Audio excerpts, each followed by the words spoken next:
Well, guys, I want to let you know I'm going to be fasting tomorrow. Tomorrow is Wednesday. And watching the news. I'm going to attempt a 24-hour fast, which is going to start from 6 a.m. Well, actually starting right now. It's about 10:30. So count from 11. It's going to be 24 hours. So it probably won't go all the way until 11 tomorrow night because, let me see, I started about, 10:30, 11, 11, 12, 1, 2, 3, 4, 5, 6, 7, 8, that's 10, 9, 10, 11, 12, 1, 2, 3, 4, 5, 6, 7, 8, 9. Yeah, it's going to go to 10 o'clock. So I'll be fasting until 10 p.m. tomorrow night, which will be 24 hours. Now, tomorrow, I'm going to also be doing a workout in the morning. I'm going to be doing some functional exercises with you all. And I'm only going to be doing about maybe 10 or 15 minutes of that. But the fast is starting right now until 10 o'clock tomorrow night. It's 24 hours. If anybody want to join me, you're absolutely welcome to join me with this fast. And I'm doing carnivore eating, and I'm fasting 3 days a week now, 2 24-hour days and 1 16-hour day. So I'll be doing that, and I'll get up. We'll do a workout tomorrow. I'll still be fasting. You gotta have 1 cup of coffee in the morning. You're welcome to have your coffee. No sugar in your coffee, no kombuchas or nothing like that. So tomorrow it'll just be me having my coffee. I don't even have my heavy creamer in it, so I may just have just a tea in the morning. I might just make me some of that cinnamon apple tea. No sugar, nothing like that. But let me find what we were reading now. We were reading in here about Joshua. And let me see how far did I get. Because we're trying to get to the end of this to go on to the next one, which is called Judges. Hold on, let me get up and turn the TV down or something. Too much going on here. 1 second. Too much noise. Can't do the TV and the reading and all of this. We're just going to turn this all the way down. Everybody around here sleep but me, so might as well turn it down. It's too loud anyway. People trying to sleep in the building. You got the thing up in this whole little place around here by the time. Okay, let's see here. Where did I stop off with you guys? I did 15, 13. We're in Joshua. We're trying to get over to a book called Judges. I'm sorry to be yawning, but it's late and I should be in the bed, but I haven't done my Bible reading today, so I got to get to that. We did read 13. Oh, I was going to find out for you all about why did they have 9 tribes and then 2.5 tribes that they were dividing the land when they started getting into the land that they were promised, I never did go back. I wanted to go back and see. Oh, I can't even let my chair back. What was going on with that? But, because, it was 12 tribes. And when they first crossed the Jordan, listen, Joshua told them, he said, each one member of each tribe go over and pick up a stone on the other side, and your stone represent the tribe that crossed over the Jordan. And they put those stones there, one for each tribe. They picked it up and they placed it down. One man out of each tribe. I don't know if it was the eldest man or who was it, but I think it was the eldest person. He put that stone down there to say, we have landed. We are here on the other side of that Jordan. Let me go back and find where it was.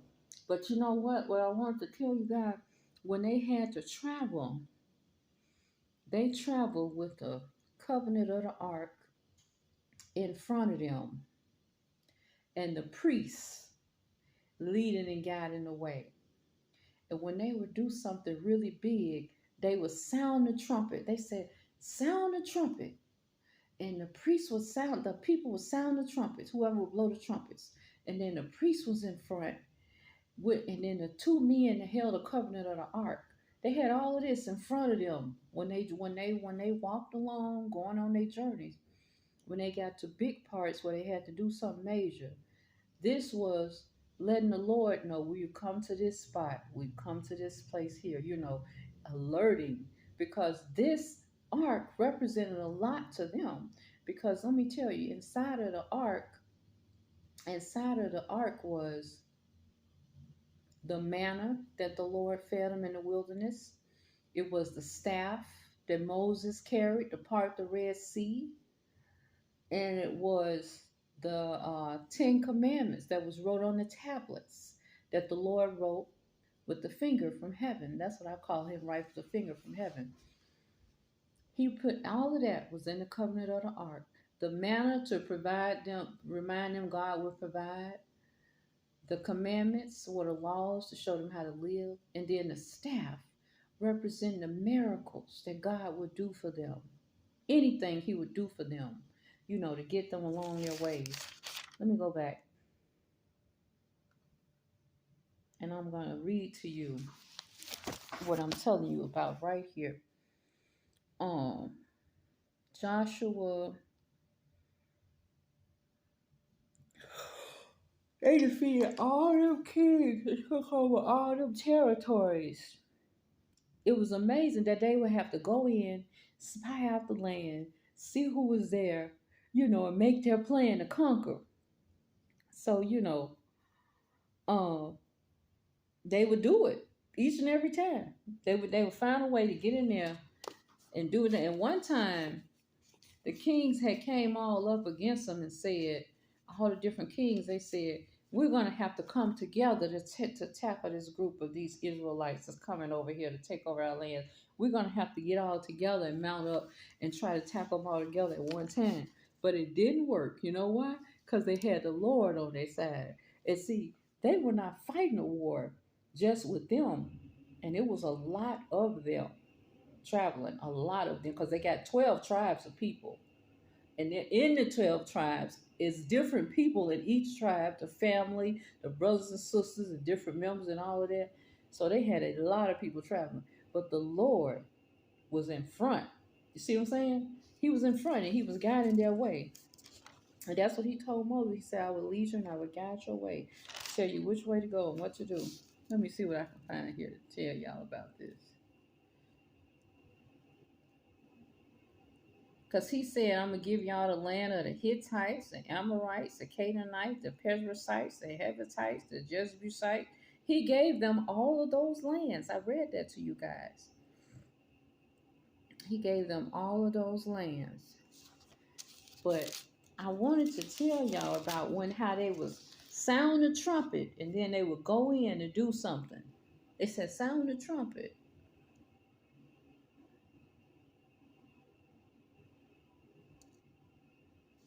And you know what? Everywhere they went to take over and to battle, they would know. They would say, oh, the Israelites are coming again. The people are coming here. Take us over. Because they had already heard about how certain areas were being taken over by them.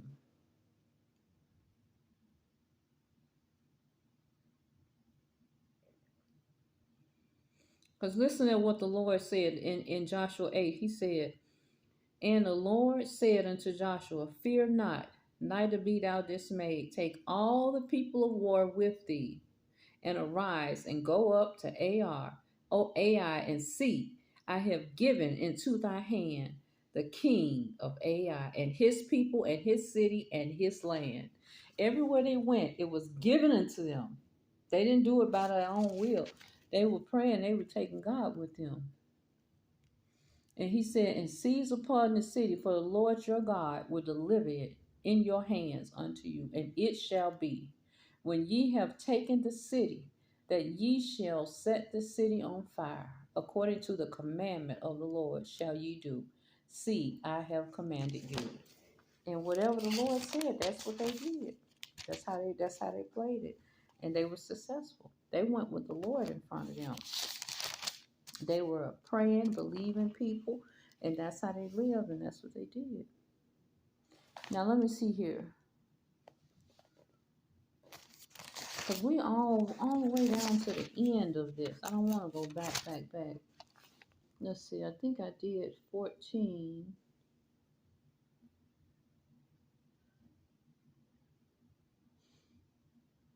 I think I did 15 too. Let's see, 18, 19. We all the way over here at the end because we're going to be going into the book of Judges. Okay, so let's see. Let's take a look at Joshua 22.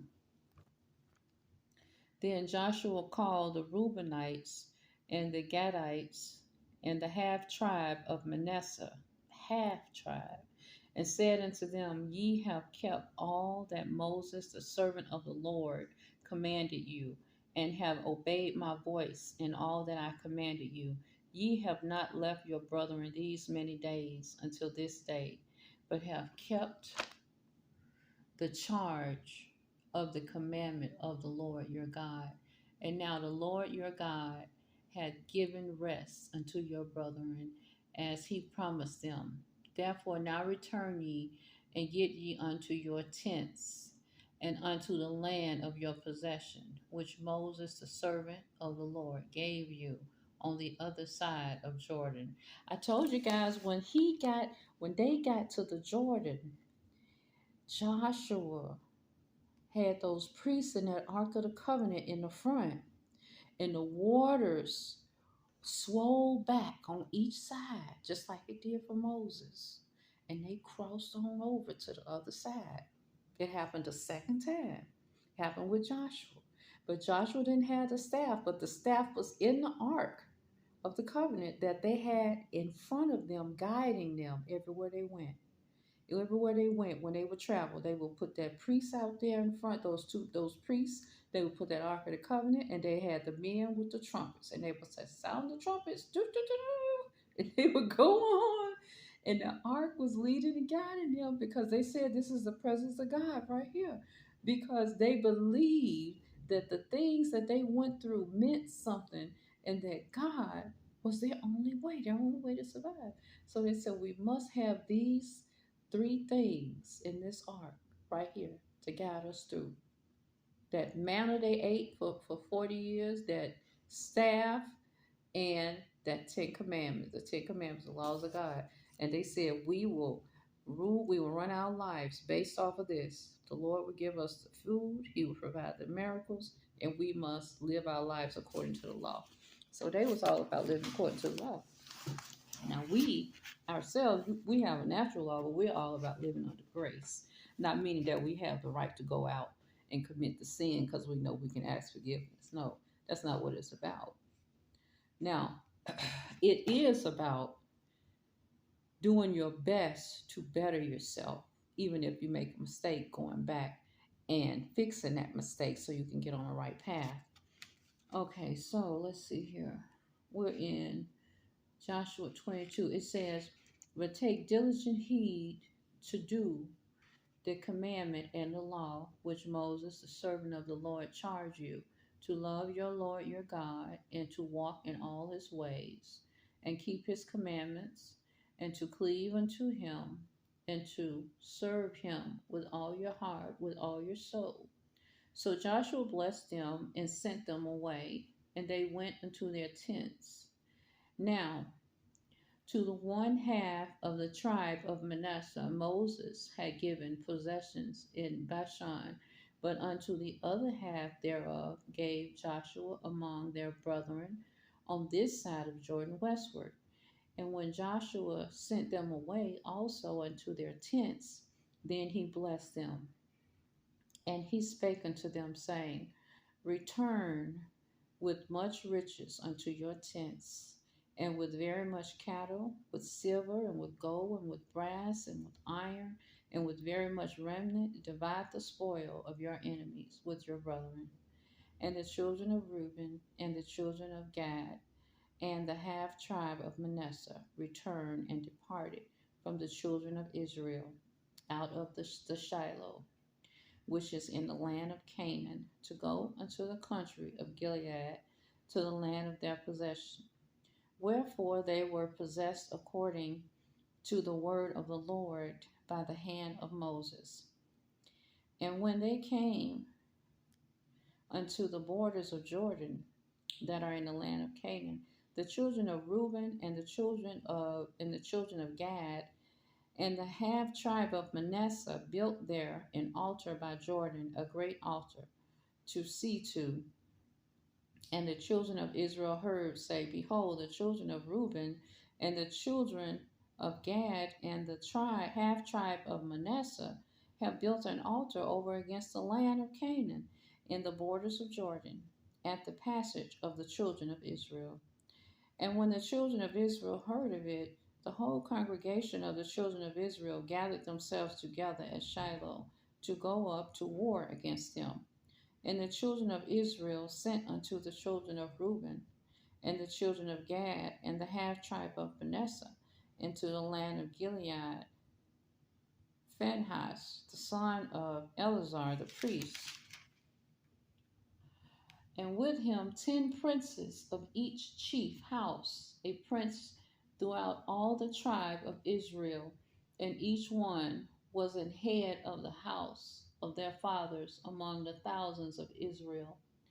And they came unto the children of Reuben and the children of Gad and the half tribe of Manasseh into the land of Gilead, and they spake with them, saying, Thus saith the whole congregation of the Lord, What trespasses is this that ye have committed against the God of Israel, to turn away this day from following the Lord, in that ye have built you an altar, that ye might revel this day against the Lord? Is the iniquity of pure too little for us, for which we are not cleansed until this day? Although there was a plague in the congregation of the Lord, but that ye must turn away this day from following the Lord, and it will be, seeing ye rebel to today against the Lord, that tomorrow he will be wroth with the whole congregation of Israel.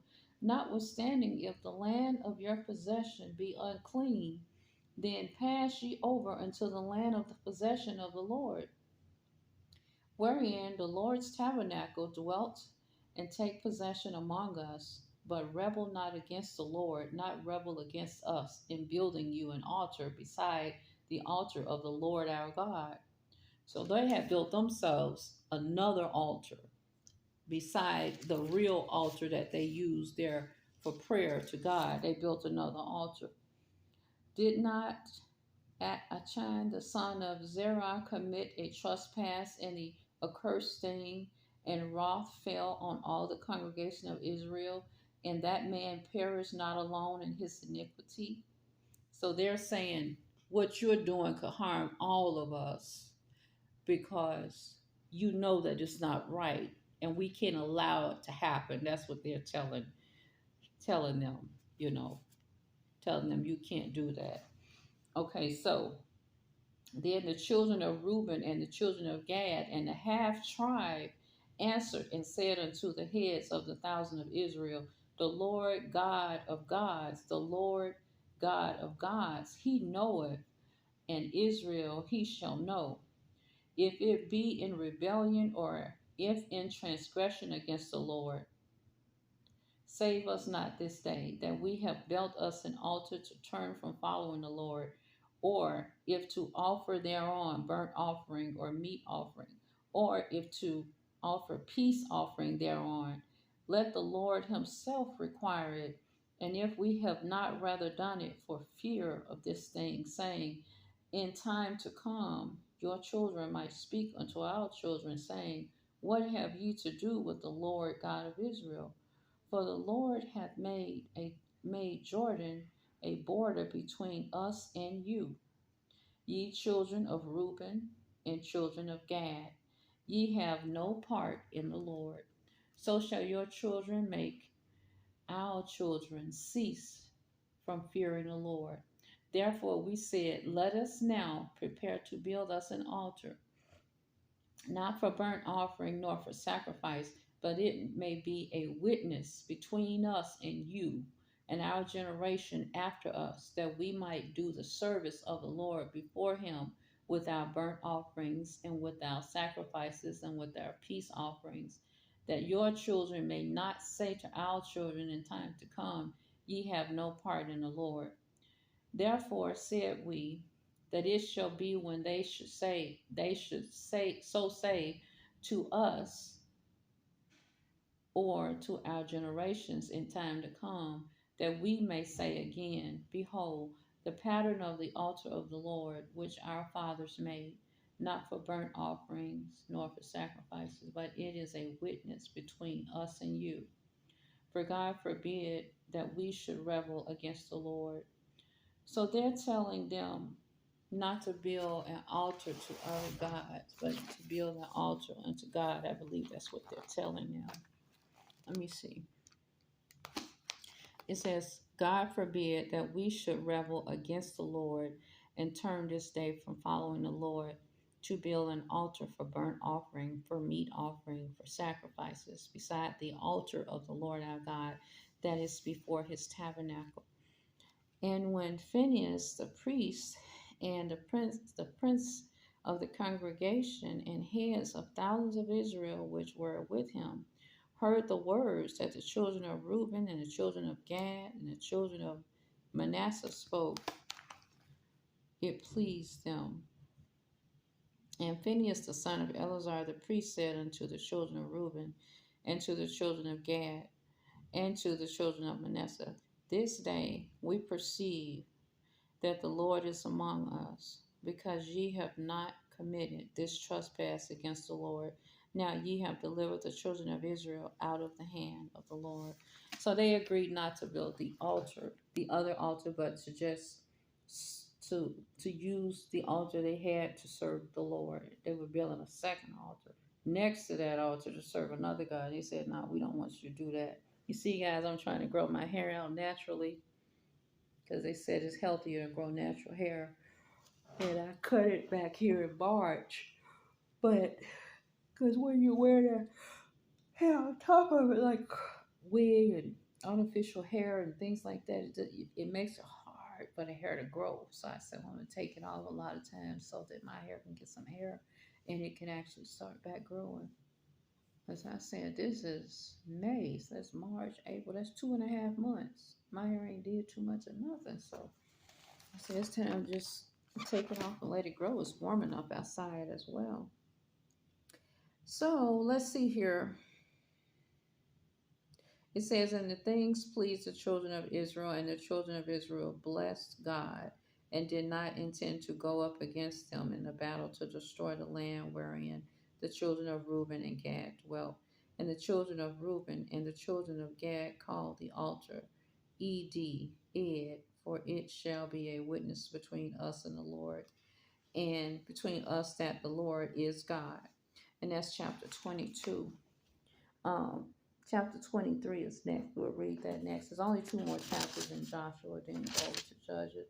But I'm going to take a break. So this half tribe is 2.5 tribes that were set a little bit different, because they were promised from Moses to have their own lands and things like that. But the Israel children went there and told them, the leaders, Joshua and all of them, they said, no, you can't make no other altar other than the one to serve God. I guess because that could be held against us. So they said, okay, I will agree to do what you said. And so that's what they did. They made an altar. They said, we're just going to keep the one altar that will serve the Lord thy God. Because listen, he's the one that brought you out, until there's this land of milk and honey. So why would you serve some other God? Why would you go a different way, So they stopped that right there, nipped it in the bud. Now, 23, it says, "And it came to pass a long time after that the Lord had given rest unto Israel for all their enemies round about. And Joshua waxed old and stricken in age. And Joshua called for all Israel, and for their elders, and for their heads, and for their judges, and for their officers, and said unto them, I am old and stricken in age, and ye have seen all that the Lord your God hath done unto all these nations because of you. For the Lord your God is he that hath fought for you. Behold, I have divided unto you by lot these nations that remain to be an inheritance for your tribes, from Jordan with all the nations that I have cut off, even unto the great sea westward." Now he's getting ready to go on. He's old and he's telling them everything here. "And the Lord your God, he shall expel them from before you and drive them from out of your sight, and ye shall possess their land, as the Lord your God hath promised unto you. But ye therefore be very courageous to keep and do all that is written in the book of the law of Moses, that ye turn not aside therefrom to the right hand or to the left, that ye come not among these nations, these that remain among you, neither make mention of the name of their gods, nor cause to swear by them, neither serve them, nor bow yourselves unto them, but cleave unto the Lord your God, as ye have done unto this day. For the Lord hath driven out from before you great nations and strong, but as for you, no man hath been able to stand before you until this day. One man of you shall chase 1,000, for the Lord your God, he it is that fighteth for you, as he hath promised you. Take good heed therefore unto yourselves, that ye love the Lord your God. Else if ye do in any wise go back and cleave unto the remnant of these nations, even these that remain among you, and shall make marriages with them, and go in unto them, and they to you, know for a certainty that the Lord your God will no more drive out any of these nations from before you, but they shall be snares and traps unto you, and scourges in your side, and thorns in your eyes, until you perish from off this good land which the Lord your God hath given you. And behold, this day I am going the way of all the earth, and ye know in all your hearts and in all your souls that not one thing hath failed of all the good things which the Lord your God spake concerning you. All are come to pass unto you, and not one thing hath failed thereof. Therefore it shall come to pass, that as all good things are come upon you, which the Lord your God hath promised you, so shall the Lord bring upon you all evil things, and until he have destroyed you from off the good land which the Lord your God hath given you. When ye have transgressed the covenant of the Lord your God, which he commanded you, and have gone and served other gods, and bowed yourselves to them, then shall the anger of the Lord be kindled against you, and ye shall perish quickly from off the good land which he have given unto you. So the next one will be the last one of Joshua, which is 24, I believe. Yeah, it's pretty long because Joshua is getting old and he's trying to say his goodbyes. So I'm going to read 24 to you when I come back on. Thank you so much for joining me. We'll be reading 24 and then going over into the book of Judges next. Have a good night.